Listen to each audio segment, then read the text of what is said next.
ഒരു കർഷകനായിരുന്നു. അവിവാഹിതനായ രാമൻകുട്ടി തന്റെ മക്കളെ സ്നേഹിക്കുന്നതിലേറെ മരങ്ങളെ സ്നേഹിച്ചു. പെട്ടെന്നാണ് രാമൻകുട്ടി ആ കാഴ്ച കണ്ടത്. വഴിയിൽ ഒരു ജാതി മരം വീണ് കിടക്കുന്നു. രാമൻകുട്ടി ഒട്ടും അമാന്തിച്ചില്ല. ആ മരം പൊക്കാൻ ശ്രമിച്ചു.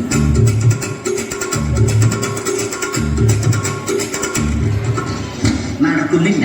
പിന്നെയും പിന്നെയും പൊക്കാൻ ശ്രമിച്ചു.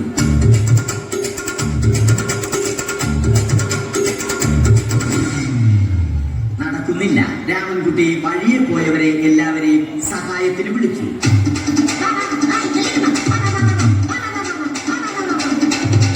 ആരും വന്നില്ല. അവസാനം കുടുംബശ്രീ യൂണിറ്റിൽ തൊഴിലുറപ്പിന് പോകുന്ന പെണ്ണുങ്ങളെ സഹായത്തിന് വിളിച്ചു.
ഡാൻസ് കളിക്കുക എന്നുള്ളത് രാമൻകുട്ടിയുടെ മാസ്റ്റർ പീസ് ആയിരുന്നു. ആ മാസ്റ്റർ പീസ് രാമൻകുട്ടി ഇവിടെ എടുത്തു.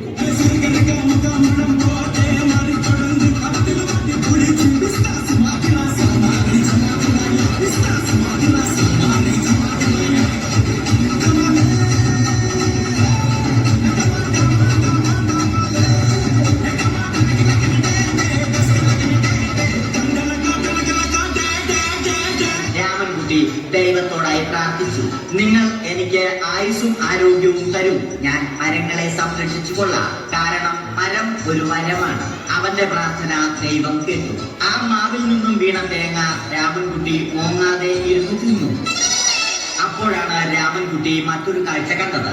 രാഘവൻ വരുന്നു.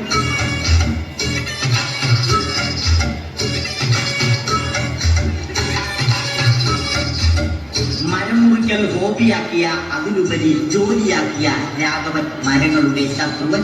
മരങ്ങൾ മുറിച്ച് ഫർണിച്ചർ പണിയുന്നത് തെറ്റൻ. അവനെ ഇതിൽ നിന്നും പിന്തിരിപ്പിക്കണം. അവർ തമ്മിൽ ഒന്നും രണ്ടും പറഞ്ഞു.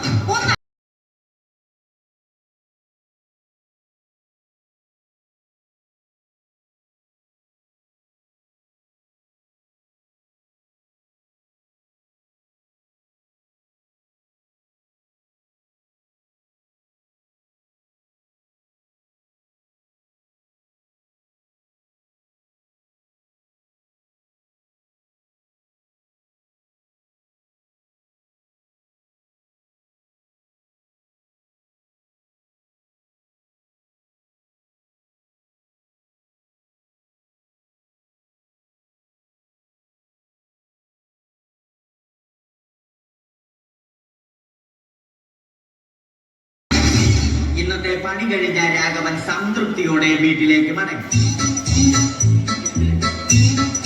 തനിക്ക് തല്ല് കിട്ടിയാലും മരത്തെ രക്ഷിക്കാൻ പറ്റിയ സന്തോഷത്താൽ രാമൻകുട്ടി മരത്തെ കെട്ടിപ്പിടിച്ച് പൊട്ടി പൊട്ടി കരഞ്ഞു.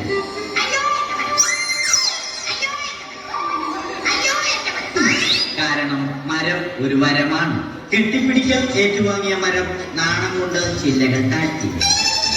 മരത്തെ രക്ഷിച്ച ക്ഷീണത്തിൽ രാമൻകുട്ടി മരച്ചുവട്ടിലിരുന്ന് ഉറങ്ങിപ്പോയി.